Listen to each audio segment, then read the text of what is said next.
By Freedom Square, Republic and Freedom Square. Punta naman kami sa next destination namin. Tashier Trade Center.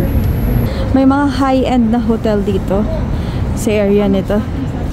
At saka mga high-end din na mga stores. So we are just here to do the tour. Go straight going there para sa kasunod namin destination. Dalawa namin kasama, nagde-date pa doon sa kabilang side. Wow. Wala. Hindi pa pwede oh. Oo, kanina.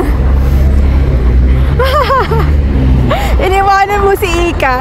Hindi namin napansin, hindi pa pala pwede tumawid. Eh, ito, tumawid ka, naka-red pa. Ako yung babae. Mahaba pa itong lalakarin natin. Ito daw kami bibili ng souvenir. Malapit na kami sa dulo nitong street na ito, na Tashier Street. Republic and Freedom. You're all freedom. You are all free. We are all free. Ay, kulang ang hakbang. The other one that we just went to is yung Republic Square. Ito yung Freedom Square. Parang end-to-end siya. This is Freedom Square, pero itong mismong building na to is an opera house. Tapos, sa likod daw nito, iikot kami, Cascade naman. So, literally, walking tour talaga siya. Kaya nagwo-walk kami. Kasi, matraffic dyan sa mga kalye, sa kalsada, kasi work days nila ngayon. Today is Wednesday. Kaya, tatagalan kami lalo kung magka-car kami. Papunta kami ngayon sa Cascade. Likod pa ito ng Opera House. I can see it now. The Cascade. There, right? Yes. So, we're going there. Cascade.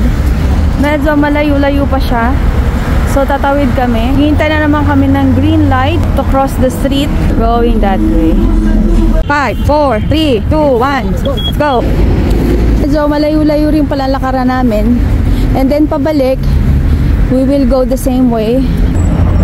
May bata naglo-lollipop. Hindi namimikay. Dito na kami sa Cascade.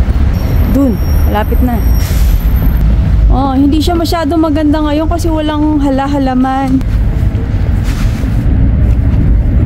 Let's go daw. So, sa napag-agrihan, they will sit there. And then kami ni Marisa, we'll go straight here. But I think we will not go up. Ganyan ko kayong Buddha na babae. Bawal daw tata. Cash. Kafisyan. 1, 2, 3. 1, 2, 1, 2, 3. What, is that a building or? No, it's just for panoramic view. Inside this lift, it's going up, and from there you can go down. So what's inside? It's like a museum. Some items, for example, car. Museum. Yeah. Pictures. No pictures. Like sculptures like this. Okay. No, we don't have to go inside. This one is perfect. Okay. Let's go back. Oh, they want to go this way kasi they are sitting on this side. The design is very nice. Especially during the spring, no? If they have green plants. Yeah. I saw that in the picture they have green plants. So I think you're more beautiful. yeah, more beautiful. Who's this lady? You know? Armenian lady. Armenian lady. Babalik na uli kami from where we came from. And then I think this time we will buy na souvenir. Time check.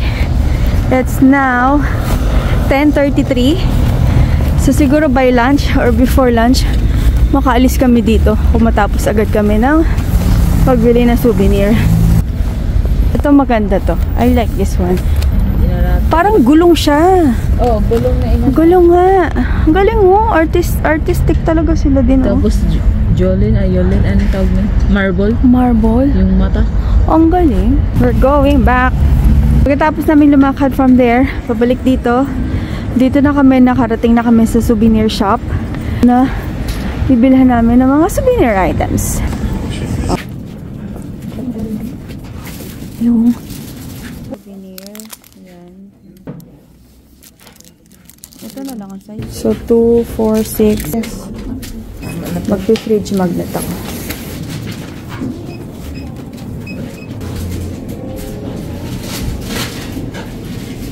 I'll just look for my magnet.